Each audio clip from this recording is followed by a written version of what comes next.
आप लोगों के बीच में यही महान कृपा है। और जैसे कि आज इस सभा की अध्यक्षता कर रहे हमारे राजाराम जी,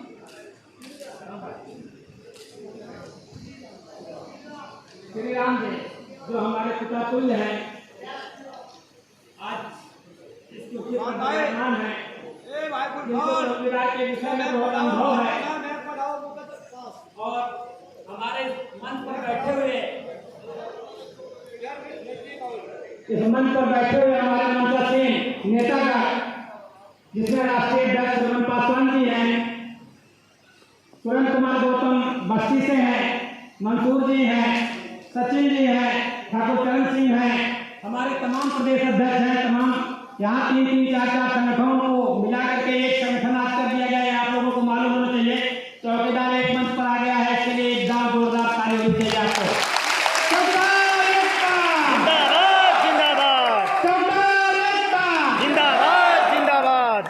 तो अब आज के बाद आप लोग ऐसा नहीं कहेंगे कि नेता लोग बटे हैं। अब अगर गलती होती है तो हम चौकीदार की गलती देंगे, क्योंकि जब हम लोग आह्वान करते हैं तो आप लोग आते नहीं हो। चाहे देवता दिन यादव रोकते हो, चाहे श्रवण पासवान रोकते हो, चाहे सुरेंद्र बस्ती रोकते हो, किसी के कहने पर नहीं रुकना है। आपकी लड़ाई चल रही है और ये भी बता दूं आपको कि आपकी लड़ाई हम लोग 2-3 तरफ से लड़ रहे हैं, एक तरफ नहीं 3-3 तरफ से लड़ रहे हैं। जरूरत पड़ेगी नेताओं की भी बाड़ लगा देंगे, जरूरत पड़ेगी तो हम लोग कोर्ट में भी गए हैं, और जरूरत पड़े संगठन को भी एक करके आप लोगों के बीच में दिखा दिया सहारनपुर की धरती पर। आप लोग इससे खुशी है कि नहीं है? बिल्कुल खुश हैं। और विशेष करके सहारनपुर, शामली और मुजफ्फरनगर जो ये सम्मेलन हुआ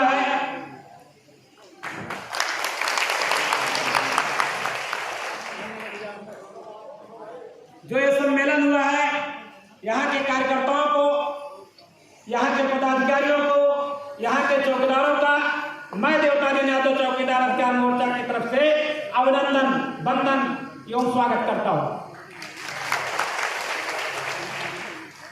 और दोस्तों, आपको बताना है 3 तरफ से लड़ाई कैसे चल रही है। तीनों तरफ से हम आपको बता रहे हैं। हम लोग जो है सबसे पहले कोर्ट में गए हुए हैं। जो 1486 का मुकदमा हुआ है, वो 1486 नहीं बल्कि 70,000 का मुकदमा चल रहा है। उसमें सबका आशीर्वाद होना चाहिए। और वह अभी सुरेंद्र भाई ने जो बताया बिल्कुल सत्य बताया है। हम लोग मुकदमे में भी नहीं शामिल हैं, लेकिन 70,000 के भविष्य को देखना था तो हम लोग अपने पैसे से वहां जाकर के कोर्ट में देखा है, मुकदमा सही ढंग से चल रहा है।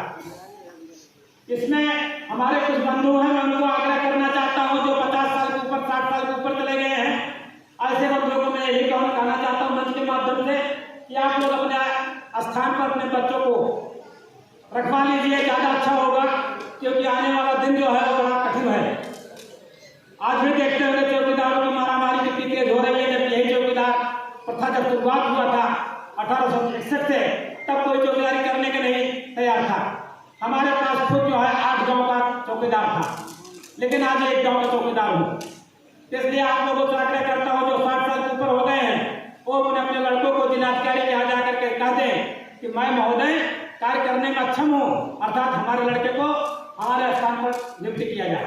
इस बात को सारे चौकीदार सुन लीजिए, क्योंकि वह दिन दूर नहीं है जब आप उसका उदाहरण देने जा रहे हैं, तब यह काम बड़ा कठिन हो जाएगा। और दूसरी लड़ाई हम कैसे करते हैं संगठन के माध्यम से, आपने देखा है यहाँ चौकीदार संघ था जिसके अध्यक्ष राष्ट्रीय अध्यक्ष श्रवण पासवान जी थे। यहाँ चौकीदार अधिकार मोर्चा जिसके राष्ट्रीय अध्यक्ष श्रीकांत शुक्ला एवं राष्ट्रीय उपाध्यक्ष देवता दिन यादव थे। यहाँ बीसी कल्याण समिति जिसके अध्यक्ष श्री नारायण यादव एवं हमारे तमाम जिला अध्यक्ष यहाँ बैठे हुए हैं। बीसी कल्याण समिति से मंसूर जी हैं, लेकिन वो बीसी कल्याण समिति ने चौकीदार अधिकार मोर्चा से पहले मैंने वही शुरुआत किया कि बीसी कल्याण समिति और चौकीदार अधिकार मोर्चा एक हुआ, और आज सहारनपुर के धरती पर चौकीदार संघ एक हो गया। और मैं ये कहूँगा आप घोषणा करेंगे सारे चौकीदार एक साथ वहाँ बैठ कर वीडियो बना, आप लोग खड़े होकर वहाँ से वीडियो बनाइए। वीडियो बनाना जरूरी है, आप वीडियो बनाइए, यहाँ से वीडियो बनाइए। हम लोग जब 94 में लड़ाई शुरू किए थे तो एक नारा था, उस नारे को आप बोलेंगे, एक बार मैं बोलूंगा, उसके बाद आप सुन लीजिए, तो उसके बाद बोलेंगे। जैसा नौकर थानेदार, तो आप कहेंगे वैसा नौकर चौकीदार। और भेष बेगारी नहीं करेगा तो आप कहेंगे थानेदार का चौकीदार। ठीक है, जैसा नौकर थानेदार वैसा नौकर चौकीदार। भेष बेगारी नहीं करेगा, नहीं करेगा, नहीं करेगा। भेष बेगारी नहीं करेगा, थानेदार का चौकीदार। ये होना चाहिए, थानेदार का चौकीदार। भेष बेगारी नहीं करेगा, थानेदार का चौकीदार। यस। तो ये नारा जो है आपको याद दिलाता है कि भेंट बेगारी नहीं करेगा, थानेदार का चौकीदार। इसको हम लोग सन 94 में लगाया करते थे जब राम अवधेश जी लड़ रहे थे।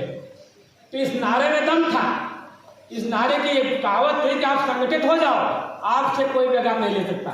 ले सकता है जब हमारा एक भाई जाता है, उससे कहा जाता है कि इसको मतलब बर्तन साफ करो, दूसरा भाई मुंह देखता है, ये नहीं कहते नहीं साफ करेंगे। 7 लोगों का कर करना, 7 लोगों की ड्यूटी, 7 लोग इनकार, तो देखने कैसे कर लेगा बेगारी। अभी ठाकुर चरण सिंह कह रहे थे, लेकिन मैं कहता हूँ बेगारी नहीं बंद होगी। बेगारी जब तक नहीं बंद होगी जब तक तुम अपने भी एकता नहीं लाओगे। 5 लोगों पारी है, 5 लोग पारी संगठित होकर के दिखाइए। नेताओं को तो कहा दिया, नेता तो आज इकट्ठा हो गए। अब हम देखेंगे सहारनपुर, मुजफ्फरनगर, शामली, 3 जिले विशेष करके बागपत भी हमारा आया हुआ है। आए तो तमाम है, लेकिन उनकी संख्या 1-2 है। दूर से आने वालों में 1-2 लोग आए हैं, ज्यादा नहीं आ पाए हैं। लेकिन जो यहाँ आए हैं, आप लोगों से हमारी अपील है कि जो लोग पारी में है, 5 लोग हो, 5 एक साथ हो।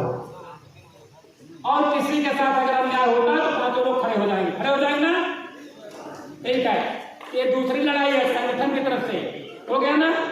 तीसरी लड़ाई हम जो है लड़ रहे हैं शासन में। शासन में जैसे योगी जी को हमने देखा, हम लोग जो है 2017 में जब अखिलेश यादव की सरकार थी, तो गोमती नदी के किनारे हम लोगों ने उनसे कहा कि हमारा वेतन बढ़ा दीजिए। जब साइकिल और कार दिए थे 500 रुपये बढ़ाए थे, तो कोई एहसान नहीं किए, तो टुकड़ा भेज करके कोई एहसान थोड़ा करोगे। तो उन्होंने नहीं उठाया, नहीं किया।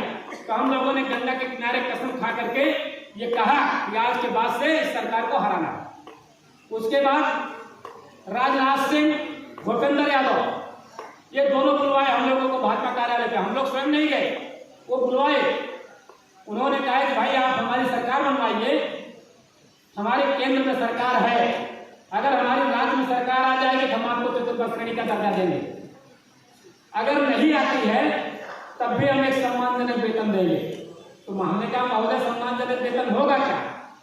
तो उनके मुंह से नहीं निकला। हमने कहा मैं बताता हूँ सम्मानजनक वेतन। तो उन्होंने कहा बताइए। तो मैंने उस समय बताया था कि 350 रुपये मनरेगा की मजदूरी मिलती है, उनसे भी हमारे चौकीदार कमजोर नहीं है। वो अकुशल मजदूर हैं जिनको कुछ भी ज्ञान नहीं, फावड़ा चलाते हैं। और हमारे चौकीदार जासूसी का काम करते हैं, कम से कम 350 रुपये के हिसाब से उनको 10,500 रुपये मिलेगा। और वो उन्होंने लिख करके दिया था, अपने पैड पे लिख करके दिया था। आज जो भी संगठन चाहे जो रहे, 10,500 जो 500 रुपए की जो मांग करते हैं, वो चौकीदार अधिकार मोर्चा जो हो जाएगा उनसे वादा कराया था। तो आपका भाई लड़ रहा है। और शासन प्रशासन की बात तो आप जान लीजिए कि हम लोग नेताओं से कोई पीछे नहीं है। यही आप देख रहे हैं सहारनपुर की धरती है, इसी सहारनपुर की धरती पर मंसूर जी ने धरना प्रदर्शन कराया था। आप लोग उसमें थे, पैदल मार्च किए थे, और उसमें विधायक सांसद आए थे। क्यों मंसूर जी आए थे नहीं आए थे? राजेंद्र जी बोलो भाई, सहारनपुर वाले बोलो, आए थे नहीं आए थे? तो आए थे। तो हमारी व्यवस्था राजनीति में भी है, राजनीति से भी हम लड़ेंगे। तो जब 3 तरफ से लड़ोगे तभी आपकी लड़ाई पार होगी।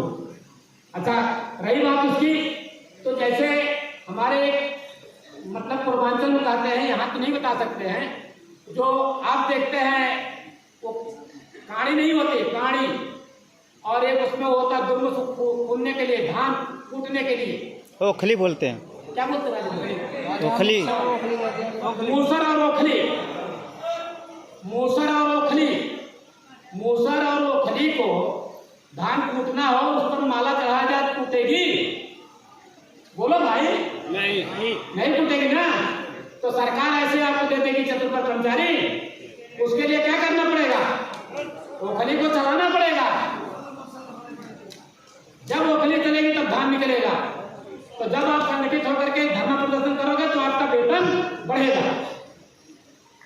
राजेंद्र भाई हमारे गुस्सा भी रहे हैं, मैं अपनी बाणी को विराम देता हूँ क्योंकि समय ज्यादा ले रहा हूँ। उन्हीं सब बातों के साथ मैं अपनी बाणी को विराम देता हूँ। जय हिंद, जय भारत, जय राम, जय चौकीदार।